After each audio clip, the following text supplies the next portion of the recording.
ಇದು ರಾಗಿ ಬರ್ಫಿ ನೋಡಿ. ಮೊದಲು ಬೆಣ್ಣೆ ತೆಗೆದುಬಿಟ್ಟು ತುಪ್ಪ ಮಾಡಿ ಕೊನೆಯಲ್ಲಿ ಗಸಿ ಉಳಿಯುತ್ತಲ್ಲ ಅದಕ್ಕೆ ರಾಗಿ ಹಿಟ್ಟು ಹಾಕಿ ಪುಡಿ ಪುಡಿಯಾಗಿ ಬೆಲ್ಲ ಹಾಕ್ಬಿಟ್ಟು ಮಾಡ್ತಾಯಿದ್ರು ನಮ್ಮ ಅಜ್ಜಿ.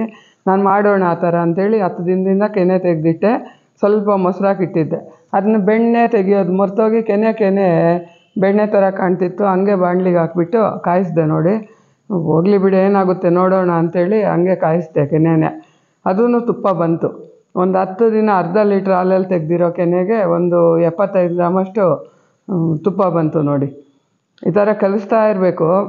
ಈಗ ನೋಡಿ ಬೆಣ್ಣೆ ತೆಗೆದೇ ತುಪ್ಪ ಮಾಡಬೇಕು ಅಂತಿಲ್ಲ, ಈ ಥರ ಮಾಡಿದ್ರೂ ಬರುತ್ತೆ ಅಂತ ಗೊತ್ತಾಯ್ತು ನನಗೆ.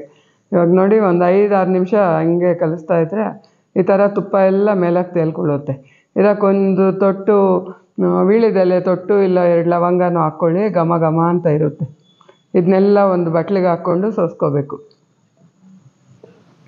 ಅಲ್ಲಿ ನೋಡಿ, ನಾವೇ ಮಾಡಿದರೆ ಇಷ್ಟೇ ಆಗಲಿ ಎಷ್ಟು ಖುಷಿ ಆಗುತ್ತೋ ಅಲ್ವಾ. ಈ ಥರ ಎಲ್ಲ ಸೋಸ್ಕೊಂಡ್ಬಿಟ್ಟೆ. ಇನ್ನೂ ಇದರಲ್ಲಿ ಸ್ವಲ್ಪ ಹೊತ್ತು ಬಿಟ್ಟಿದ್ರೆ ಇನ್ನೂ ಸೋರ್ತಾಯಿತ್ತು ಇದರಲ್ಲಿ ತುಪ್ಪ. ನಾನು ಇರಲಿ ಬಿಡು ಅಂಥೇಳಿ ತಿನ್ನೋದೇ ಅಲ್ವಾ ಅಂತ ಬಾಣಲಿಗೆ ಹಾಕ್ಬಿಟ್ಟು ಅದ್ರ ಜೊತೆ 3 ಸ್ಪೂನು ರಾಗಿ ಹಿಟ್ಟು ಹಾಕಿದೆ. ಮತ್ತು ನೋಡಿ ಅದು ತುಪ್ಪ ಸೋಸಿದ್ವಲ್ವ ಅದನ್ನು ಇದರಲ್ಲೇ ಹಾಕ್ಬಿಟ್ಟೆ. ಅದು ಗಸಿನೂ ಅದೂ ಅಷ್ಟೇ ತುಂಬ ಚೆನ್ನಾಗಿರುತ್ತೆ ಒಳ್ಳೊಳ್ಳಿಗೆ. ಅದು ಈ ಥರ ನೋಡಿ ಮೇಲಕ್ಕೆ ಮೈಸೂರು ಪಾಕು ಕುದಿಯಲ್ವ ಆ ಥರ ಈ ಥರ ಕುದಿಯುತ್ತೆ. ಆವಾಗ ರಾಗಿ ಹಿಟ್ಟು ಎಷ್ಟು ಹಾಕಿದ್ವೋ ಅದಕ್ಕಿಂತ ಒಂದು ಸ್ವಲ್ಪ ಜಾಸ್ತಿ ಬೆಲ್ಲ ಹಾಕ್ಕೊಳ್ಳಿ. ನಾನು ಆರ್ಗ್ಯಾನಿಕ್ ಬೆಲ್ಲ ಹಾಕ್ತಾಯಿದ್ದೀನಿ, ಅದರಲ್ಲೇನು ಇರಲ್ಲ, ನೀಟಾಗಿರುತ್ತೆ. ಅದನ್ನ ಹಂಗೆ ಹಾಕ್ತಾಯಿದ್ದೀನಿ ನಾನು. ನೋಡಿ ಇದು ಈ ಥರ ಕುದಿಯುತ್ತೆ ಚೆನ್ನಾಗಿ, ತುಪ್ಪ ಬಿಟ್ಕೊಳ್ಳುತ್ತೆ. ಇದರಲ್ಲೇ ತುಪ್ಪ ಜಾಸ್ತಿ ಇದ್ಬಿಟ್ಟಿತ್ತು. ಇದಕ್ಕೆ ಇನ್ನೂ 3 ಸ್ಪೂನ್ ರಾಗಿ ಹಿಟ್ಟು ಹಾಕಿದರೆ ಉದುರಾಗುತ್ತೆ. ಇದು ಬೆಲ್ಲನೂ ಈ ರಾಗಿ ಹಿಟ್ಟು ಹಿಡ್ಕೊಂಡು ತುಪ್ಪದ ಜೊತೆ ಈ ಥರ ಇದು ಬರುತ್ತೆ ನೋಡಿ, ಮೆತ್ಕೊಂಡು ಹಾಲ್ಕೋವ ಹಿಂಗೆ ಬಿಡಿಸಿದ್ರೆ ಗೂಡು ಥರ ಬರುತ್ತಲ್ಲ ಆ ಥರ. ಮೊದಲು ಹಂಗೆ ಮಾಡಿ ಪುಡಿ ಮಾಡಿ ನಮ್ಮ ಕೈ ಕೊಡ್ತಿದ್ರು. ಇವಾಗ ನಾನು ಅದು ತುಪ್ಪ ಜಾಸ್ತಿ ಇತ್ತಲ್ವ ಅದಕ್ಕೊಂದು ತಟ್ಟೆಗೆ ತೊಟ್ಬಿಟ್ಟು ಬರ್ಫಿ ಥರ ಕಟ್ ಮಾಡಿದ್ದೀನಿ ನೋಡಿ.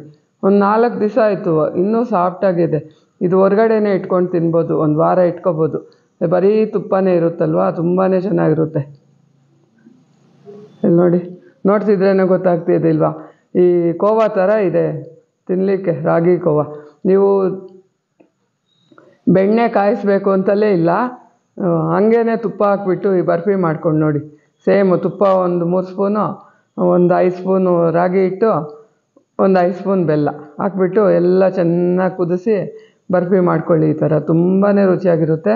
ನನಗಂತೂ ತುಂಬ ಇಷ್ಟ ಆಯಿತು. ನಾನು ಸ್ವೀಟೇ ತಿನ್ನಲ್ಲ ಅಂಥದ್ದು ನಾನು ಕೂಡ 2 ಪೀಸ್ ತಿಂದುಬಿಟ್ಟಿದ್ದೀನಿ. ಬಿಸಿ ಇದ್ದಾಗಲೇ ತಿನ್ನಬೇಕು, ಇನ್ನೂ ರುಚಿ ಇರುತ್ತೆ. ತುಂಬಾ ಚೆನ್ನಾಗಿತ್ತು. ಮಾಡ್ಕೊಂಡು ನೋಡಿ ಹೆಂಗೆ ಕಾಣ್ತಾ ಇದೆ ನೋಡಿ. ಸೂಪರ್ ಅಂತೀರಾ, ಅಷ್ಟು ಚೆನ್ನಾಗಿದೆ. ತುಪ್ಪ ಹಾಕ್ಬಿಟ್ಟು ರಾಗಿ ಹಿಟ್ಟು ಇರುತ್ತಲ್ಲ ಮನೇಲಿ ಹಾಕ್ಬಿಟ್ಟು ಮಾಡ್ಕೊಂಡು ಇವತ್ತೇ ತಿಂದುಬಿಡಿ. ಇಷ್ಟ ಆಯ್ತಾದರೆ ಲೈಕ್